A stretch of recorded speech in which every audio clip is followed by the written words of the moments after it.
దేవుడు రాళ్ళు రువ్వి చెదగొట్టి చంపించేశాడు. అంత కోపం వచ్చింది దేవుడికి. ఆయన దినమది. 6 దినాలు నువ్వు ఏం చేసినా ఆయన అడగడం. 6 రోజులు నువ్వు ఏం చేసినా అడగడైనా, ఎక్కడికి వెళ్ళినా అడగడం, ఎలాంటి పనుల్లో నిమగ్నమైనా అడగడం. కానీ 7వ రోజున మాత్రం ఆయన దినానికి వచ్చి తీరాలి. ఒకవేళ తీరకపోగా ఆ దినాన్ని దొంగిలించావా, నువ్వు దొంగవే నువ్వు. నేను అడుగుతున్నాను, 2వ రకమైన దొంగలు కూడా ఎవరైనా ఉన్నారా? ఉన్నారు.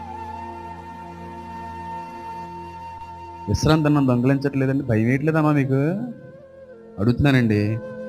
నా మందిరానికి భయముతోనూ వణుకుతోనూ రండి అన్నాడు బైబిల్లో. మీకు విశ్రాంతి దినాన్ని దొంగిలించడం వల్ల ఒక వ్యక్తి మరణశిక్షకి పాత్రుడయ్యి ఉన్నటువంటి విషయం తెలుసు కూడా ఆదివారాలు చర్చిలు మానేస్తున్నావంటే నీకు దేవుడి మీద ఏమి లేదు.